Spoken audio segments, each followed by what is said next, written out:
Alaje join us now on the program. Thank you very much for joining us, Mr. Alaje. Great to have you. It's great to have you on. Thank you so much in the studio, of course, today. Okay, so the IMF and the World Bank seem to be in tandem with their stance on the state of the economy. What do you make of those statements from those two bodies? First of all, I would say that the two organizations seem to have studied Nigerian economy. And if you summarize what the two international organizations are saying is from joblessness and difficulty of finding opportunities in Nigeria. According to National Bureau of Statistics, unemployment is 33.3%. Youth unemployment, and I stress it because it's a huge concern, 54%. According to the National Bureau of Statistics, that is worrisome and disturbing. Now, inflation has started to ease out. We now have 17.9%, still very close to 18%, still according to National Bureau of Statistics. These are the figures these institutions are looking at. They commended government for response to COVID and also some of the policies that they've advised government to do. One of the policies remains allowing the prices, forces of demand and supply to advocate price for PMS in Nigeria. Now, government have started, and they are also worried, the two organizations again, that subsidy have resurfaced back into the system. And I know that it will be difficult for the Nigerian government to continue to promote subsidy because the foundation for subsidy removal has not been presented. And the truth is, if any government will remove subsidy, absolutely, including President Buhari will need to set up a committee to provide within 90 days what the soft landing, if you like, what the cushion effect will be, not just for federal government, but at the local government where we have the poor people. Recall that IMF had said 42% of the Nigerian population are living below poverty line, and that's on one hand. UNDP in 2018 had said over 90 million Nigerians are living within multidimensional poverty. So if we remove subsidy, the guy that has 4 cars will be affected. But you see, the guy that cannot even afford a car will be affected more because the price, disposable income will emerge significantly, even though he earns the same thing. But what we spend on movement, which is energy to move from one point to another, will be drastically impacted. Should subsidy be removed? It should have been removed as at yesterday. But we still have some level of subsidy. But if you don't protect the larger proportion of people we have in our population, 42%, not for the rich, but for the poor, living below poverty line. You still have those that are poor, but they are not living below poverty line. So you see the number. So 42%, and those that are living, they are barely managing to survive. Exchange rate apparel market, like yesterday, if you look at Aboki FX, is around 500 naira. That means for you to live. As last week, I mean, the exchange rate, the parallel market appreciated a little bit, but still within that 500. We saw exchange rate at parallel market at 490, 490. Well, that is again not something to cheer about. But you did talk about the emphasis on fuel subsidy removal, which is, of course, has really caused a lot of uproar here in Nigeria between the government and Labour. We have seen that happen, and now these two bodies are still insisting that this is a reform that needs to be done. Right now, we're seeing oil price above $70, and it doesn't seem like Nigeria is still ready to actually provide those cushioning effect that we expect to see to help cushion those effects. Perhaps when they remove the subsidy, the effect it will probably have on these ordinary Nigerians that we are talking about. So what should the government be looking at? Okay, so I'll look at 4 areas very quickly. Nigerian government has started to push rail track and rail station and railway system in few states. We have Lagos, Abeokuta, Ibadan for those that are doing interstate travel. We have Abuja to Kaduna, which passes through somewhere in Niger, but there is still no major stop along the line. We have Warri Itakpe rail station. We don't have sufficiently, but for those that are available, how do government encourage more people for movement of goods, even more than movement of people? I understand that after the launch of Lagos Ibadan, Mr. President, through the Minister of Transport, had said that they should now have more than just one morning and evening. They've been operation has increased to about 3. But that is just for rail. We need to work with NURTW or whatsoever group you call it. Either you are going to be giving them a mass transport system for people to benefit from. And we're also going to encourage farmers. Already, we have insecurity, which is one of the points that was raised, particularly by 86-page document released by World Bank. Insecurity took substantial part, and they are worried about the future of Nigeria because of food inflation that is driving it. Total inflation or core inflation. The headline inflation has been driven by food inflation because of high price of foods in Nigeria, and they're even worried of what the future could be. But that said, how do we work with all stakeholders? That is why I say the president needs to set up a committee, not just for some federal selected people. I think the governors forum needs to be involved, maybe not as individuals, but to have representative 1 or 2. The presidency also needs to appoint some persons who understand the working of economics to recommend how government can go about this. And we are running out of time. Recorded NPC had said in secular advisory committee. Yes, that you have Council, economic advisory committee is advisory. I don't know if they are being listened to. I also don't know what they discuss. So how are we sure this new committee that will be, you are suggesting, it may not totally be new. It could be economic advisory committee. I'm saying that it should be some person's job to look at what we must do. Either it is new or existing committee. What is important is, I am afraid for the next 90 days, if we don't find solution to the lingering issues around return of subsidy and what we can do with money we generate from oil. Because when you look at the numbers of what National Bureau of Statistics released at trade report, 4th quarter, this is already taking a lot of money from us. And when we spend most of the fund we have at our foreign reserve to import PMS, even though the same report showed our export is crude oil. So that is something to worry about, but not maybe not today. So, but you now get it with add-end currency, and you are still giving subsidy on it.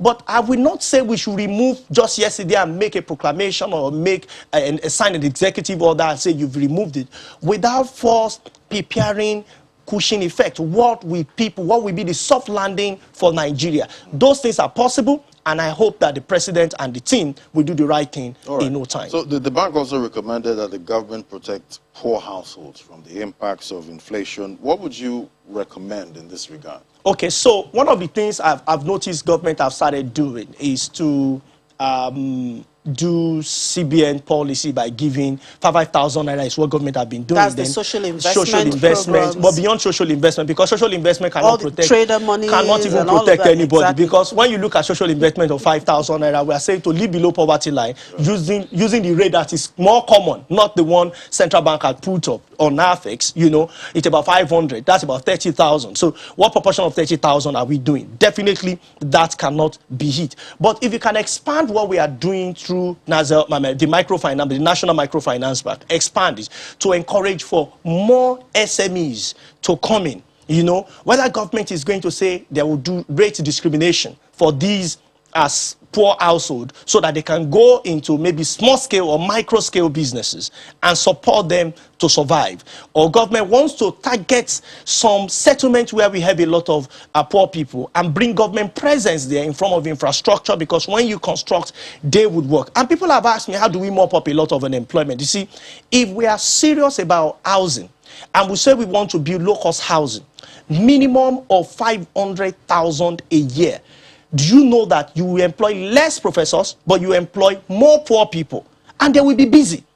Look at it when Nigeria was developing in the 60s and in the 70s. People wonder why was unemployment figure reduced. The moment we discovered oil and we started doing oil business big, what happened? Most of the construction work that was going on reduced significantly. And as they reduced, the poverty level continued to increase. Then Nigeria had the first recession, I think in the early 80s, before mid-80s. Nigeria had, so if you go back into construction, getting people to work, you know, bricklayers, someone getting water, you know, at the site and so on and so forth. You need iron benders. Most of the people that we cut out of school, some of them have gone to learn work. Some of them have not. Some of them don't have required skills. They cannot be on television screen, you know, but they surely can work in construction site. And you want to know why China became intimidating for the rest of the world? Because between 2016 to 2018, China developed more in terms of construction, more than what America did in 10 years, within 2008 to 2018. China constructed more. And show me one country that you say is moving towards development, is moving towards first world nation, that does not construct. And when I say construction, not batter houses, I'm talking of mega structures. Nigeria has vast land, from Kano to Sokoto, from Lagos to Oyo, from Port Harcourt to Asaba to Delta, name it. But what are we constructing? It is pocket without structured, organized development.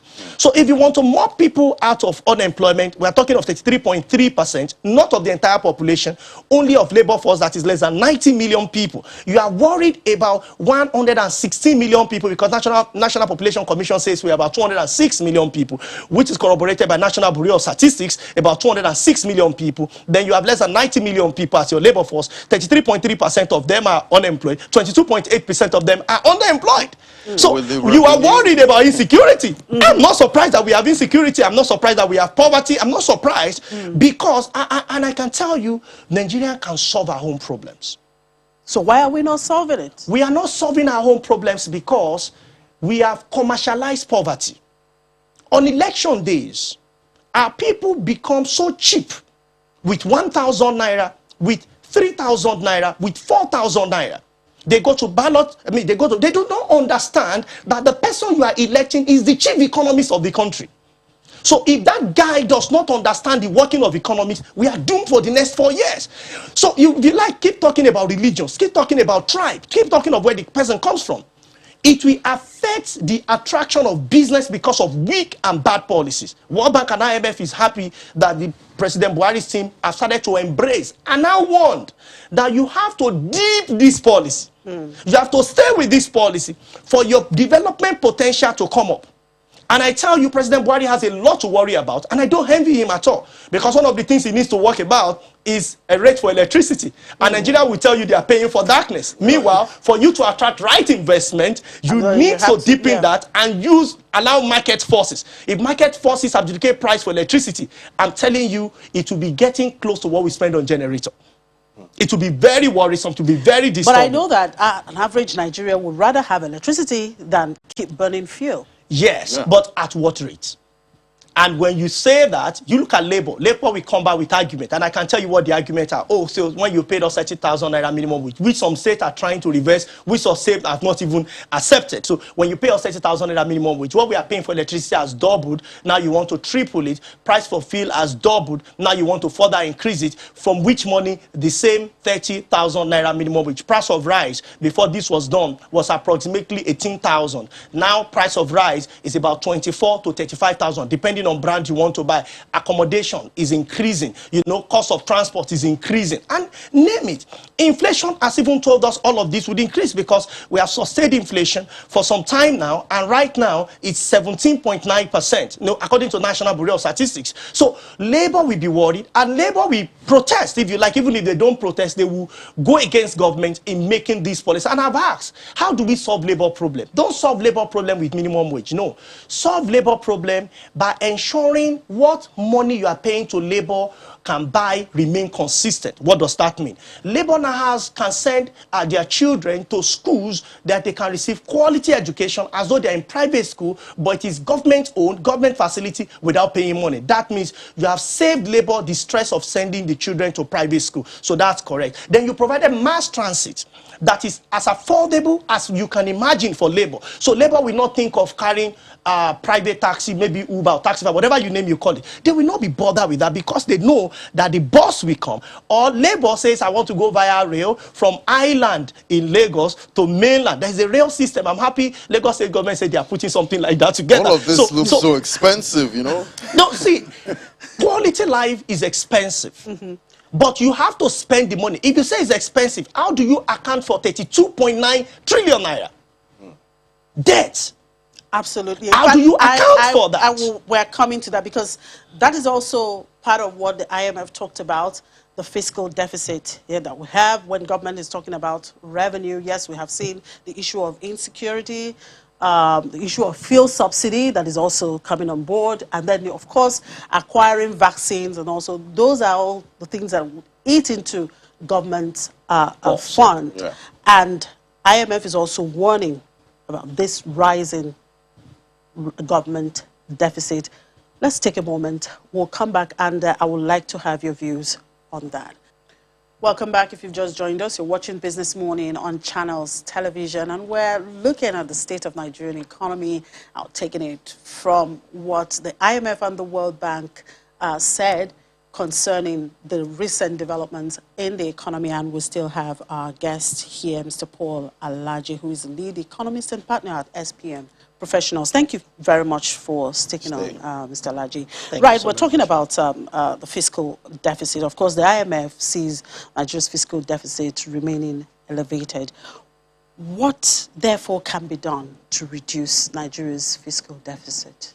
Okay, so what can be done is to generate more revenue. And research from SPM shows that federal government can do up to 20 trillion naira in revenue. And I can tell you... taxing people? Not taxing people. Okay. Not taxing people. So how? So not taxing people. So I'm working with one of the agencies of government, and I realized that this agency of government could actually do more in revenue.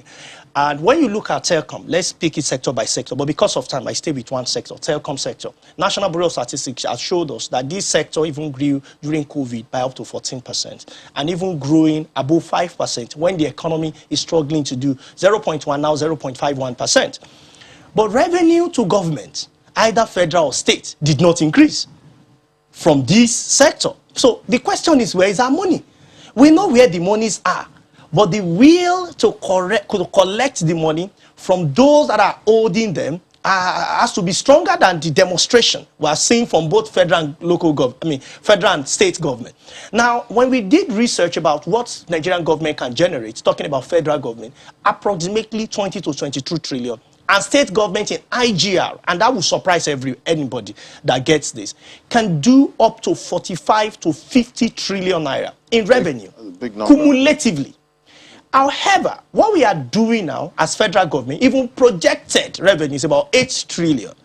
That is far less than half of the potential of the country. So when you look at production possibility curve, superimposing revenue on it, I can tell you we are operating less than 40% of our revenue capacity.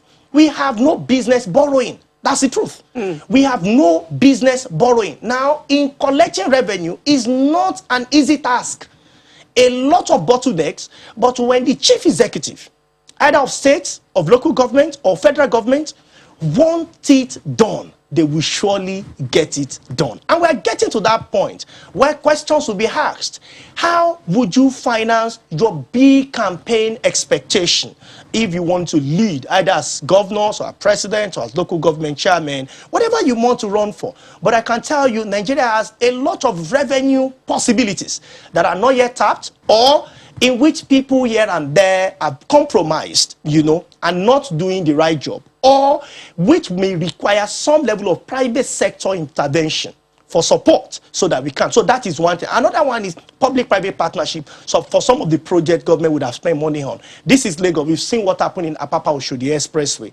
And the partnership, now the contractor will get tax credit or might have gotten tax credit. I see that FCT administration is trying to replicate the same thing. Particularly, recently you hear government has approved, what do we call it now? Land swap program, so that developers can also have land swap program similar, but not exactly, to what is going on here in Lagos with federal government. This is not Lagos State. But you have seen Lekki Expressway, which Lagos State has first demonstrated that. So we will need to do more public-private partnership. But more importantly, liquidity in the system, The monies are here. Most of the organizations that have done business from information that are available, that have come to do business in Nigeria, continue to repatriate funds without having tremendous impact on the economy. And I think government, we need to do an holistic review of this economy for us to come out of the shackles and chains of low tax income. Because when you look at World Bank's report, it was concerned because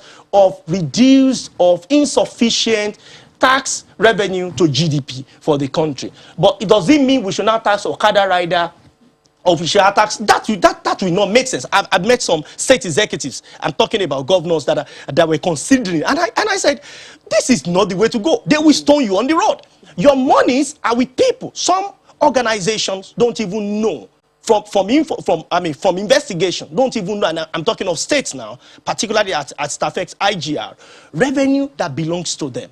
So somebody has done withholding tax, or have done fixed deposits within a state. What proportion of that money is supposed to go to states? State government are wondering how much you go to them. And I think there are states that are doing this correctly already, like Lagos State. There needs to be that synergy from one state to another. Maybe training for our governors, you know, so that they can understand the workings of economics, and the rate at which we borrow money will significantly reduce. You know why? Why it should reduce is this. The impact of debt. 3 reasons when you want to borrow. Number 1, debt to GDP. Number 2, revenue to debt. You know, debt to GDP is okay. Revenue to debt is very poor. But the last one is impact of debt on GDP. Average GDP has grown by less than 2%. But debt has grown by 15%. So that will worry anybody that understands how that works. All right, thank you very much, Mr. Paul Alaje. We do appreciate your time. Thank you so much. Thank you.